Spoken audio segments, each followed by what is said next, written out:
Now I know what you're thinking. You're thinking, Nara. What the hell are you doing an unboxing video when everybody else got their Xenoblade 3 Special Edition a week or two ago? And look, do you not think I know that?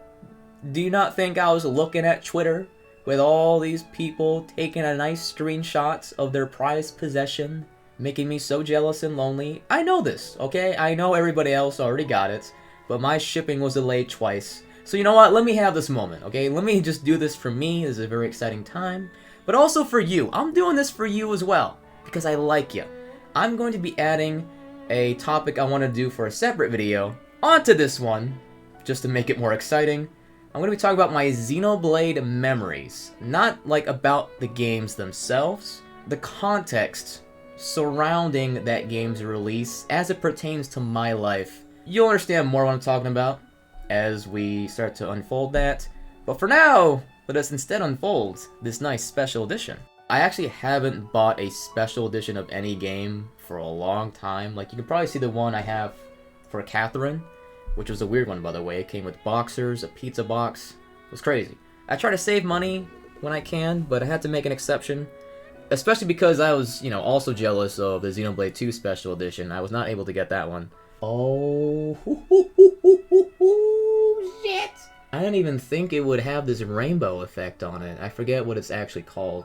On the side it says Xenoblade 3, of course, simple font. But I didn't expect it to come with its own, unique art. That is so cool. Once again, got the rainbow effect on it. Wow. I like that a lot. That'd be a cool wallpaper. I don't know if this official art is out in the best quality yet. Now, before we actually open this up, I want to give you a taste of what I meant by my Xenoblade memories. And we're going to start with Xenoblade 3. I was going to go in order of Xenoblade 1, X, 2, 3, but since we're already talking about Xenoblade 3, and it just happened, so there's not really much I can say that you haven't seen on video, whether it's the review I did, or my Twitch playthrough, my first playthrough on Twitch. But I can tell you about the ordeal of ordering this special edition, because for those who don't know, if you are lucky enough to not know, Nintendo made this an exclusive for their online store. Now that was already bad news, because that means there's a limited supply, but it was also bad news because it's Nintendo, and when it comes to online, they're not really... So I think this was the first week of June, maybe. They put it up on their websites. I was all hyped. I was in there. I was in the queue for the line. And I ordered, since I was hungry and I felt like this was a special occasion, I ordered some Domino's pizza. Not sponsored.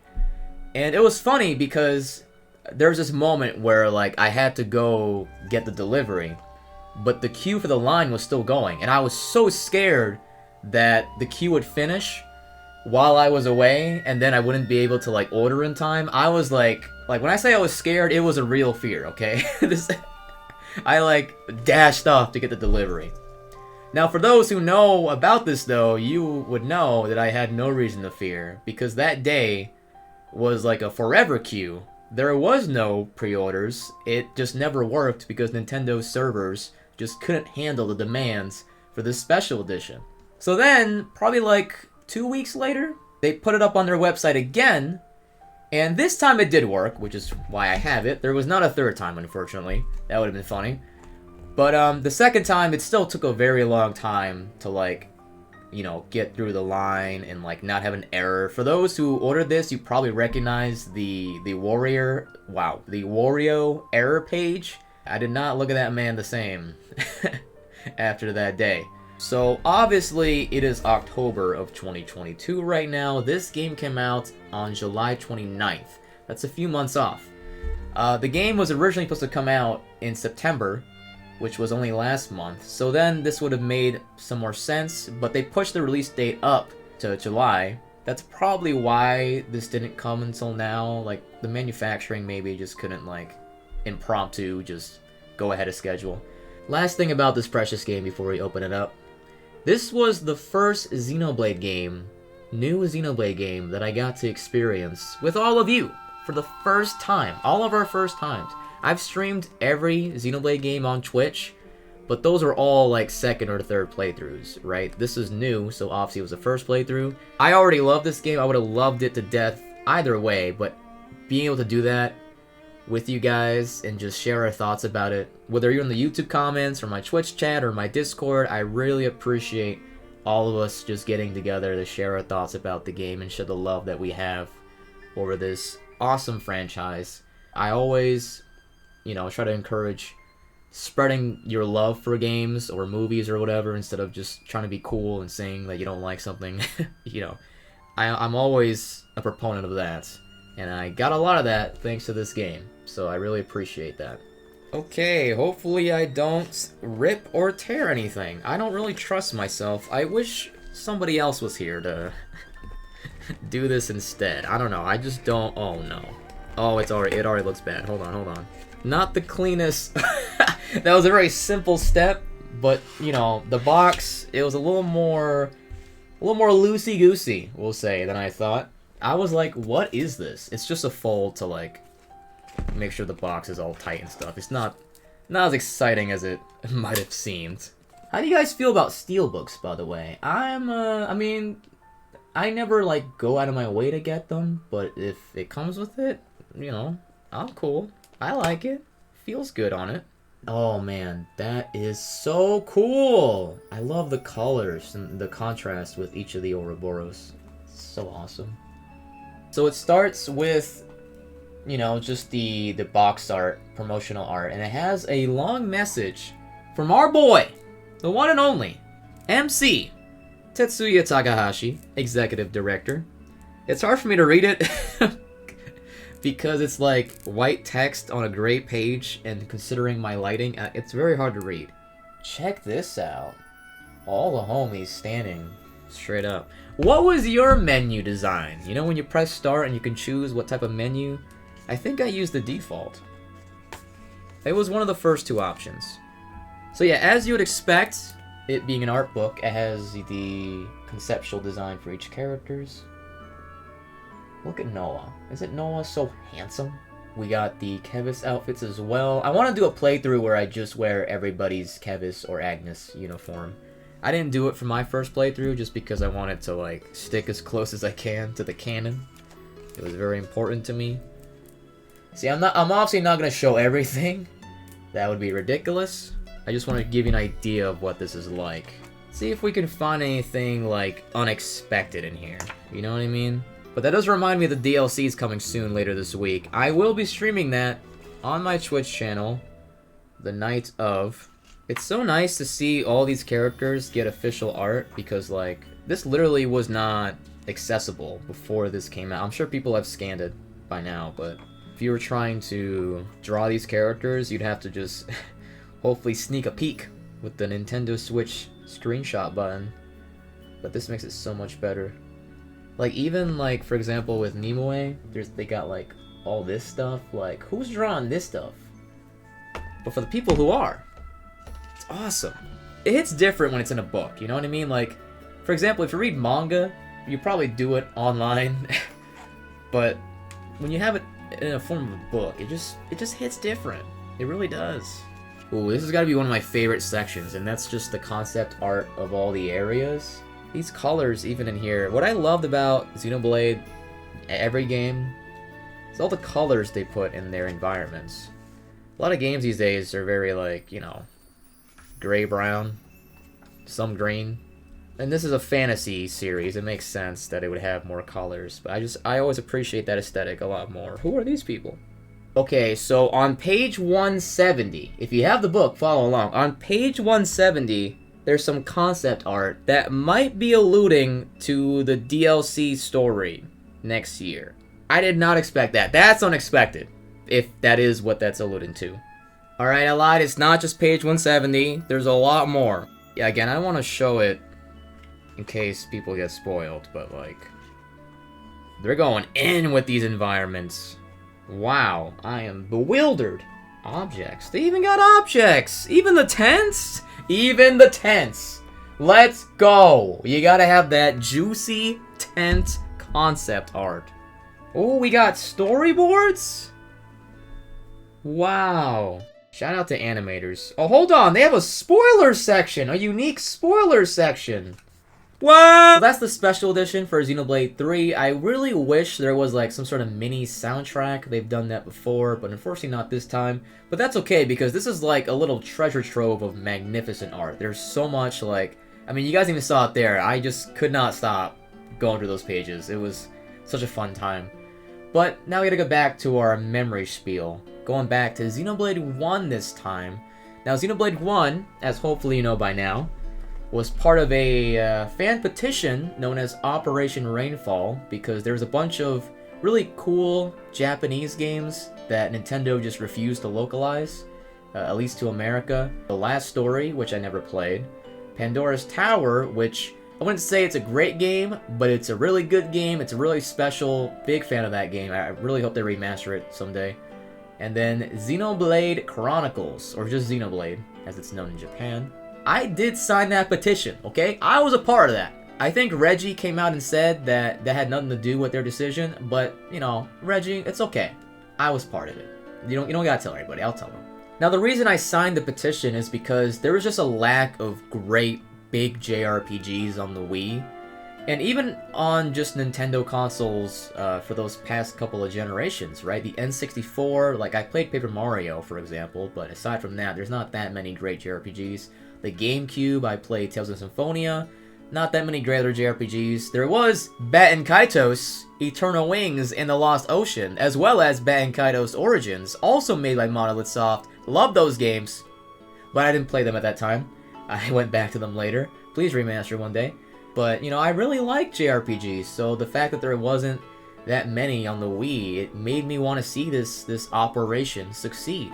The caveat, though, was, if I recall correctly, it was a GameStop exclusive. Like, this was not a game they were releasing expecting big sales by any means. I mean, it was in June of 2012. The Wii was pretty much dead by then. For me, that was the summer after freshman year of high school. Now, when you're back in high school, that's when you're developing more of your personality, you're figuring yourself out, you're trying to, like, fit in and, like, just see where you are in relation to everybody else. You know, maybe sometimes you get too caught up in that. But for me, I was too busy being absorbed in my new infatuation with Xenoblade Chronicles. That was when I decided that I was going to be a Xenoblade shill. Actually, I forgot to mention, I had a friend on YouTube who did a Let's Play of Xenoblade back in 2011. Maybe they played the European version or something, but whatever. They were Let's Playing it. I only watched the first episode, which is just the opening of Xenoblade, and if you know the opening of Xenoblade, it's pretty hype. So, like, seeing that specific episode was like, okay, like, I gotta play this game if it ever comes over here. Suffice to say, when Shulk was announced for Smash, I was excited. I continued to shill it whenever I could, because I had more of an excuse. Yeah, I really feel like Xenoblade and Catherine became my two personalities in terms of, like, niche games I love and I want everybody to know about. I feel like recently it's been, like, 13 Sentinels and maybe Omori. Ooh, one thing I almost forgot was that I was at PAX 2012. And believe it or not, they actually did market Xenoblade. Not, like, in a big way. It was just, like, these posters they handed out. And for some reason, I don't have the posters anymore. Like, I never hung them up. You know, I was a kid back then, going to a convention, my first convention alone, and, like, I wasn't prepared, okay? By the time I got back home, it was quite in bad shape. But regardless, for those who want to know the image, it was just, like, if you look up Xenoblade, Shulk, Satoru Marsh, that was the image that was on there. They were also marketing, to a greater extent, Kid Icarus Uprising. Now, I still have yet to play that game. I want to really badly. But the poster, I could go get it, but I don't have to get it. It's just a PNG, a JPEG even, of Pit. That's all it is, a white backgrounds. It's like a fake PNG you would see on Google image search if you Google Pit from Kid Icarus. That's all it was. So it's funny that I still have that one, but I can't find my Xenoblade one. Now, I have shown this in a previous video. I got my original copy signed by Yoko Shimomura. Now, you can tell the signature is a little bit faded. And that's because this was Anime Boston 2015. I was just nervous and excited to meet Yoko Shimomura, especially, like, it's not just her work as Xenoblade. You know, Kingdom Hearts and Mario and Luigi. she just is phenomenal, right? And as expected, when I went to get this signed, I was surrounded by Kingdom Hearts fans. Like, there was a few Xenoblade fans in there that I saw you. But this is faded because I was just so nervous that I didn't take out, like, I saw other people taking out the sleeve and, like, giving it to them so they can sign it and then just put it back in. No, I was just like, here, can you just sign this? And they just signed on top. Which, you know, it still holds up. If I told you it's Yoko Shimomura, you would believe me. But it definitely looks aged. You know, I actually like that. It looks like it's been through time. It looks like an ancient relic. Last thing about Xenoblade 1, I have never told anybody this, but you can probably deduce it, or at least it'll make a lot of sense if you've watched my videos about Xenoblade 1.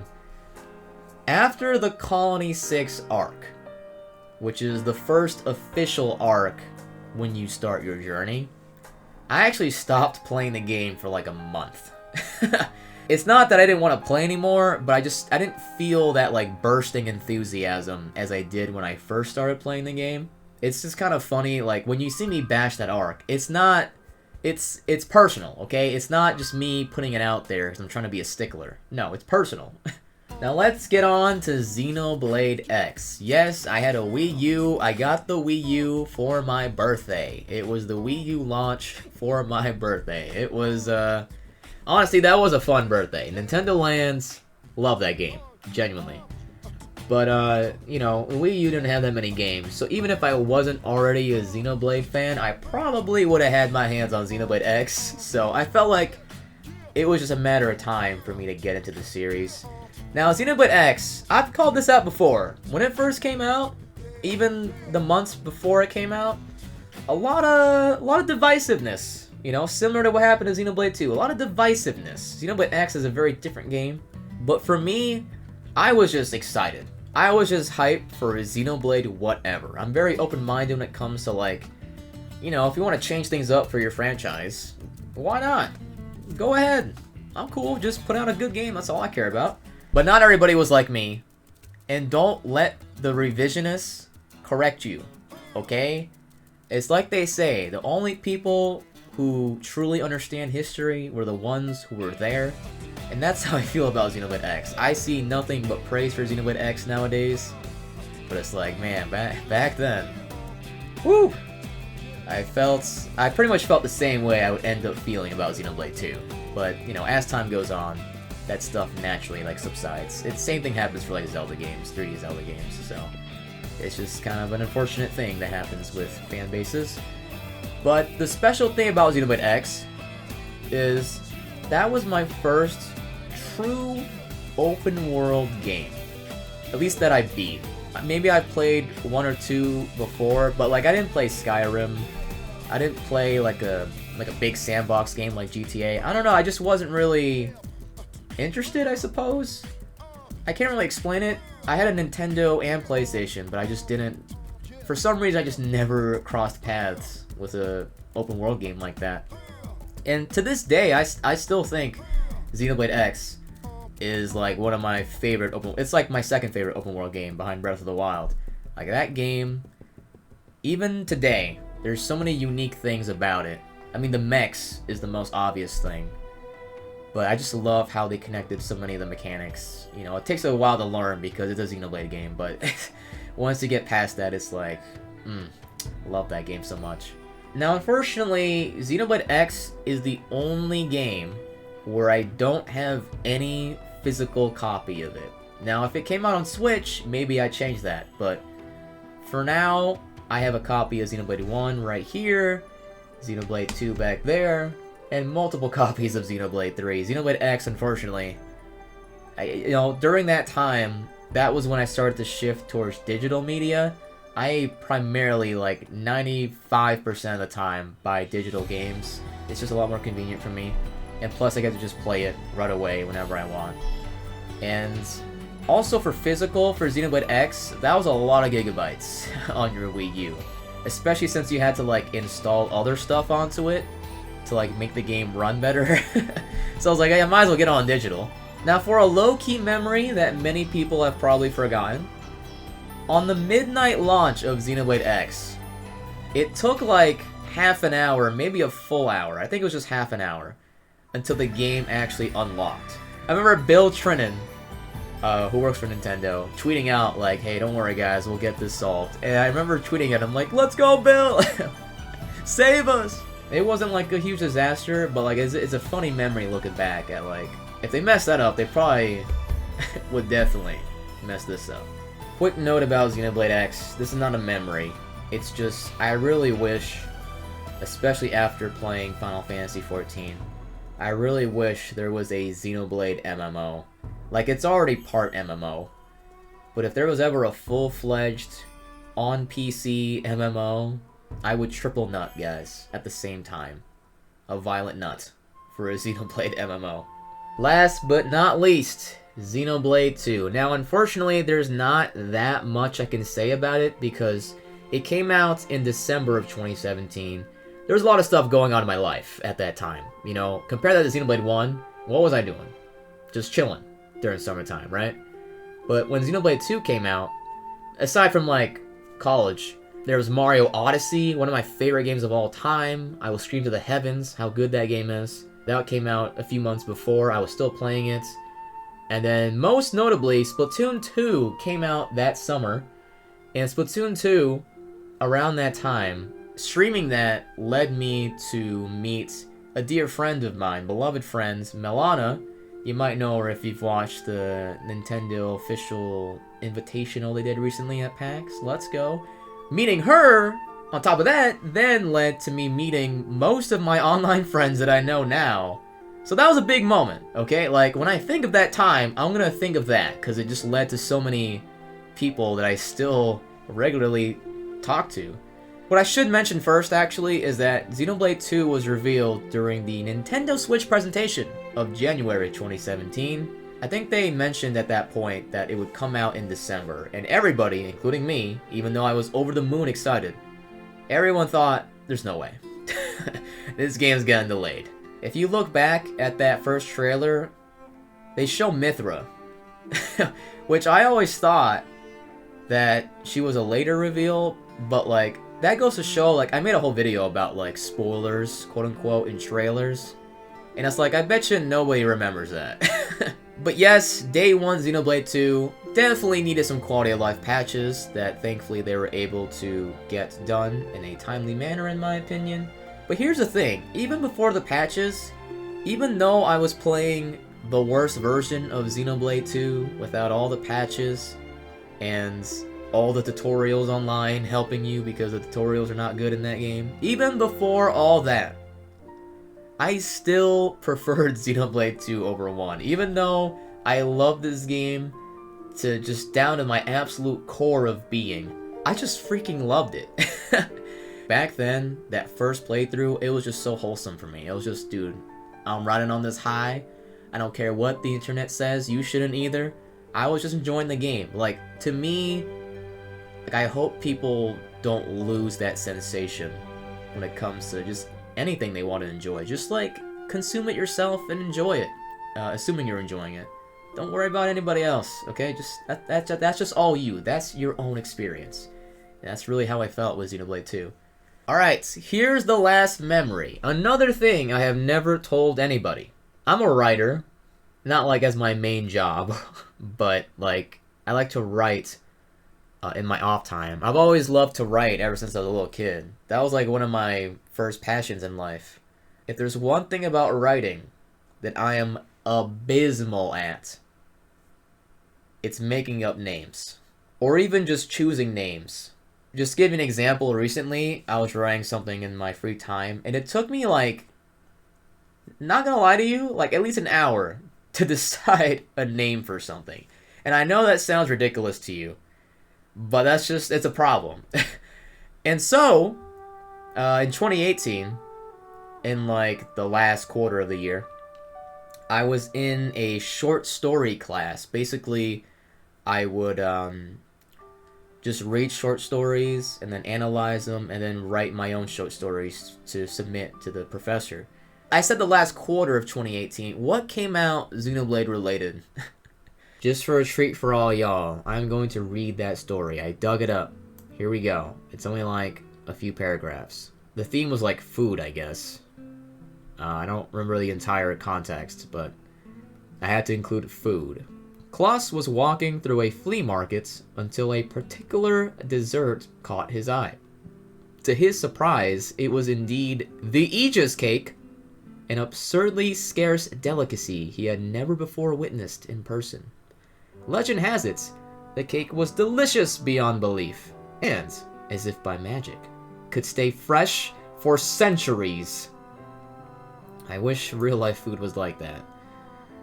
Judging by its humble price, though, Klaus could tell that the vendor was ignorant of these tales. He considered this his lucky day and hastily made the purchase.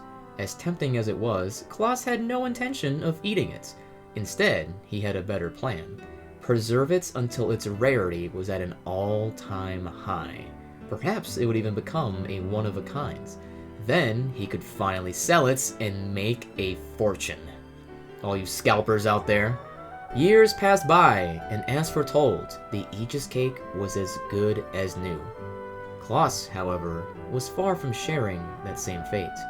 He was old and sick, and really needed the money.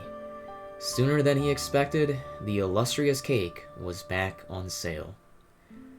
But no one wanted to buy the cake. No matter how hard he tried, it wouldn't sell. Not for the price he was asking. Tales of grandeur were not enough to convince a fortune. Desperate for cash, a brittle Klaus eventually caved in at a humble price. The Aegis cake was sold to a young boy named Adam. He had saved his allowance for a treat. Fueled by adolescence, he ate the cake as soon as he got home. It certainly made his day, but it was soon forgotten like any other sweet. Adam grew up healthy and happy. Thanks for watching the video. Hope you enjoyed it.